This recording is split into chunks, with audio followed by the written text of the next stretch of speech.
Hello, what's up mga ka-IDF? Ako naman po ay nagbabalik. So, panibagong tutorial po ito mga ka-IDF, no? O, pasensya na po kasi matagal na po ako hindi nakapag-upload dahil medyo busy po ako, no? So, ngayon po ay mayroon tayong ditong Mio Sporty. So, ito po ay kinalas ko, binaklas lahat sa loob, yan, center case, dahil pinalitan ko ng connecting rod kasi lagitik na po siya. At syempre tapos na tayo dyan. So ito na naman tayo, may problema tayo dito sa kanyang tensioner. So ito matutunan mo ito mga ka-IDF kung gusto nyong mag DIY. Yung mga ganitong problema sa medyo may katagalan na tensioner ay may ingay talaga yan, no? May kuliglig yan dito. Ayan. May kuliglig yan dyan na marinig nyo.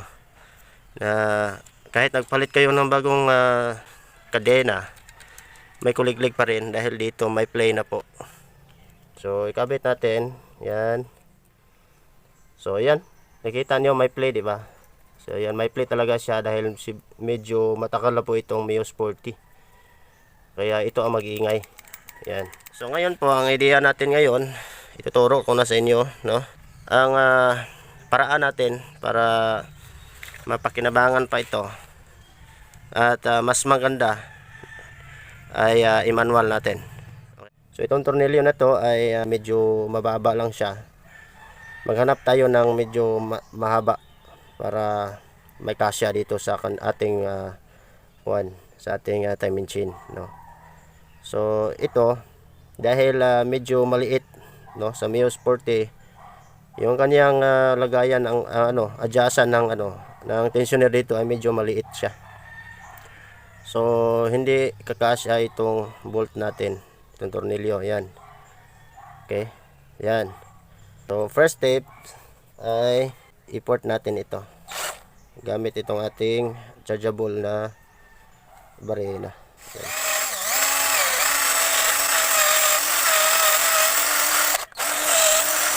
So kayo na po ang bahala gumawa ng paraan, no?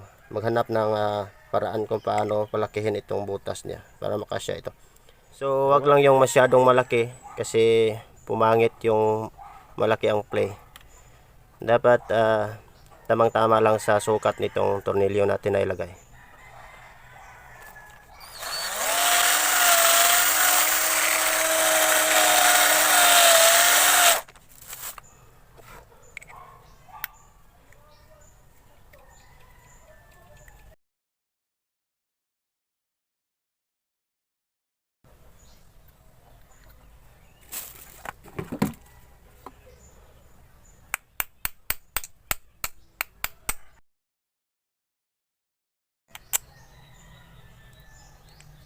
So, yan, pumasok na siya mga ka-IDF. Ayan.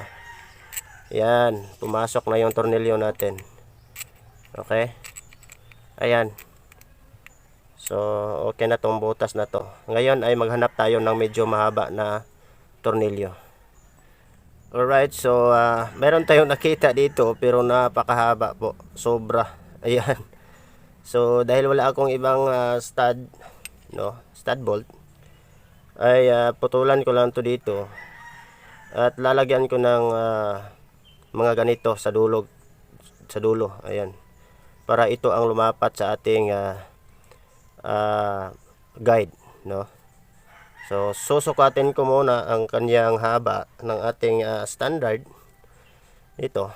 So ikakabit ko muna to pabalik para masukat yung kanyang haba, no? Yan. So bali pa ganito yun. Laglag lang natin yung spring, wala na yan. So ito, yan. So bali pa ganon yan. Ayan. Tama ba ako? Okay, tama pala ako. Ayan. Yan. So kapag sinukat natin ang kaniyang haba, ayan, i-adjust lang natin ito. Ito po yung adjustan niya. I-full natin. Ayan. Ito natanggal na, so ibalik natin ng kaunti. Ayan. Yan, tama na yan. So ikabit natin, yan, i-full talaga, dapat talaga i-full natin ang pag-adjust, no, para makuha natin ang tamang sukat ng ating gawin. So ayan, nakita nyo may play, di ba? So ayan, may play talaga siya dahil medyo matagal na po itong Mio Sporty, kaya ito ang mag-iingay. Ayan, okay. So alam nyo kung bakit mas maganda ang manual, kasi kapag oras na medyo lumuwag na yung ano natin, yung chain, ay may manual natin ng pag-adjust dito, kasi may ilagay tayo na nut dito at saka washer, no, kaya makapag-adjust lang tayo ng manual, no, kahit maluwag na yung ano natin, yung time in chain, ay mapakinabangan pa din, no. So kahit anong uri ng motor mga ka-IDF, pwede natin gawin, no. Yung ibang motor ay hindi na yan kailangan palakihan dito, kagaya ng Fury, XRM, mga ganon, ay malaki na po yung butas niya dito, kaya wala na tayong baguhin dito, no? So diretso na lang natin itong isalpak itong mga ganitong laki ng tornilyo. Alright, so susukatin na natin para putulan natin mamaya. Sorry po kasi medyo sinisipon po. Okay, so lalagyan lang natin ng clearance para sa adjustan. Okay, putulan ko muna dito para lagyan ko ng dulo, gaya nito. Ayan.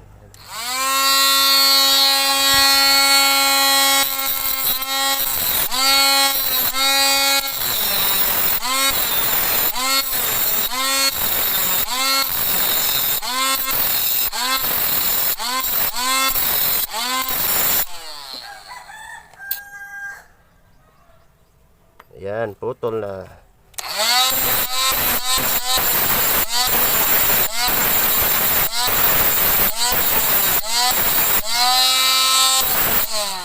Ayan. So medyo hindi niya kakayanin yung mga medyo makapal na metal o bakal, no? Pero magagamit siya, no? Dahan-dahan lang. Okay, yung mga manipis na bakal ay kayang-kaya niya. Ayan, so marami po ito sa online mga ka-IDF. Okay, so maghanap na tayo ng pangdulo at i-welding dito. So meron ako nahanap dito na pangdulo mga ka-IDF. Yan, ito tornilyo rin, no, na screw type. Putulin ko lang siya dito, tatanggalin ko to, yung thread niya, at ito ang idugtong.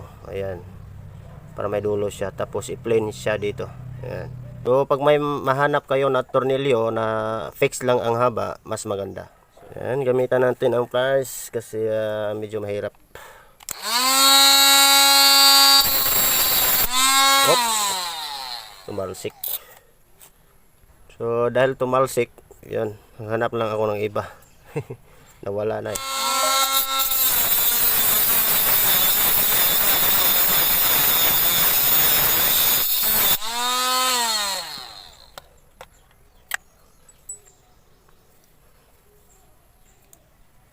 Okay, ang init. So ayan, yan na siya mga ka-IDF, no? At idudugtong ko na to dito. Ayan. Ay sorry, ito pala. Yan, pag ganun. Yan, tapos i-weld natin. Yan, so nakahanda ng ating welding machine. Yan, so ginaground ko lang siya sa ating adjustable wrench. Yan, so ito na. So idugtong na natin. Yan, center.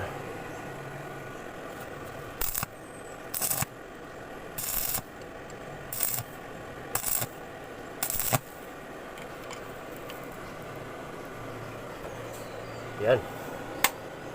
So ang init, oh, ang init. Next is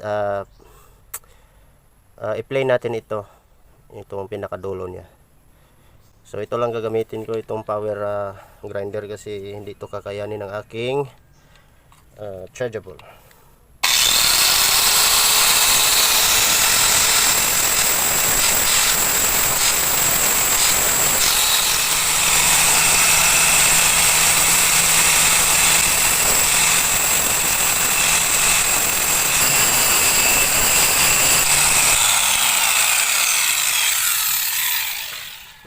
Alright, so play na siya ng konti. So i-finish na natin dito. So medyo mainit.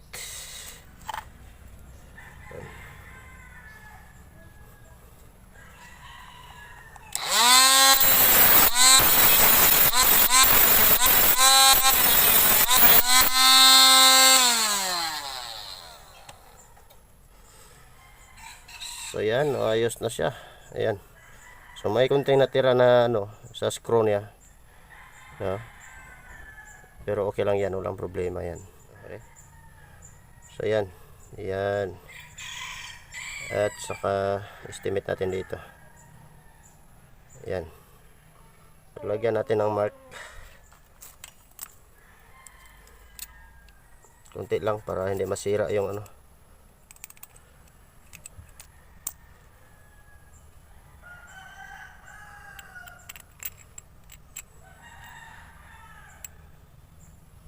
So yan.